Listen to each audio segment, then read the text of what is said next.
come to camp since I was 8 years old, like 45 years on and off, mostly on. And I accepted Christ right up on Keanu Hill on the tetherball court.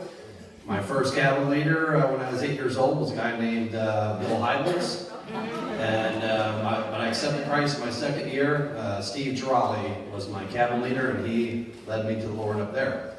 Camp's a very special place for my whole family. All three of my kids accepted Christ here, so it's pretty special. And but I think about being an educator. I've had many years to come up here and serve as cabin leader, lodge director, activity director, things like that.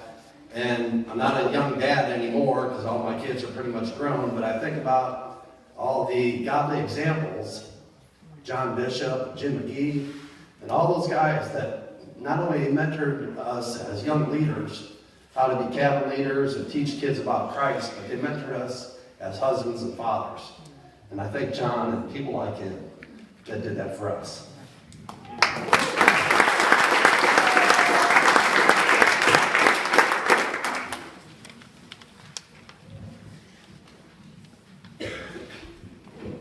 I'm going to do the best I can, but my voice is I need to tell you about something that happened yesterday. I was sitting in the back next to one of our leaders and just sitting there, and she leaned over and she said, "Do you realize it was 22 years ago today, or this year, that you were my cabin leader?" and she's going on with the Lord, and I said to her, "There was a girl in our cabin who accepted Christ that year." And she said, "Yeah, Jamie." And you know what? She's still going on with the Lord too. And I thought, what a blessing. That's why we come here.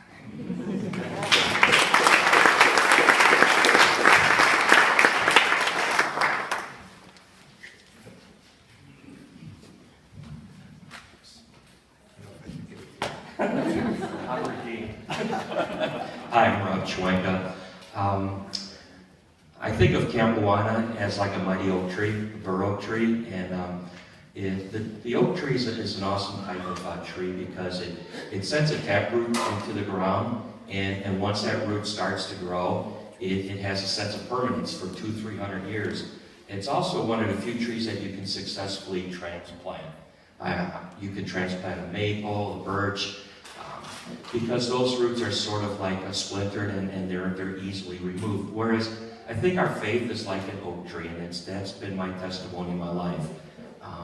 Camp's been a great testimony to our family. My mother was an East German refugee, and she moved to this country in the 50s.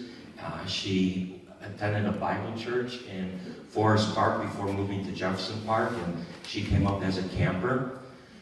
She mentored myself, my brother Mike, my two sisters, and we were campers up here throughout the 70s and early 80s. And by the grace of God, all four of my kids have been campers over the last 20 years. And in addition to that analogy of an oak tree, the verse that really has resonated for me over the past 40, 50 years when I first started coming to camp is, "For I am not ashamed of the gospel, for it is the power of God unto our salvation."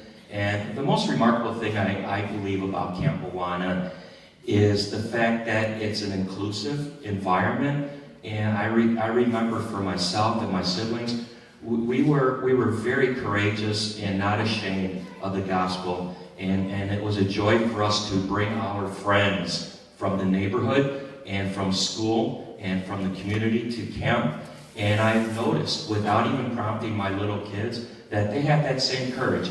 They tell me, "Dad, it's a remarkable environment." And even this summer, my twins, they're 10, they each brought friends that have no exposure to the gospel in the community to Camp Awana. And as a matter of fact, the cool thing about it is they're winning Honor Bible Awards. Can you imagine that kind of testimony, taking that home to your community and sharing that with your parents? And they ask, "What is this?" So it's so like the mighty oak tree, which drops acorns, and it continues to do that for the lifespan of its growth, and we're talking hundreds of years. Those little acorns, they multiply like that mustard seed, and that to me has been the best experience that I could recall of camp, and how I think of it, and how I relate to it. It is gospel that I'm not ashamed of, even in my workplace. So, and if we continue to have that hope and courage, we have here an acorn seed that will multiply for another 100 and 200 years. So I look forward to looking down on heaven and seeing my great-grandchildren celebrating a 170-year anniversary. So, peace out.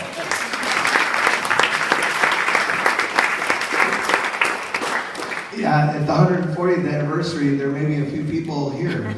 See some of the little guys in the back. All right, anybody else? Last call? Oh, yeah. Couple.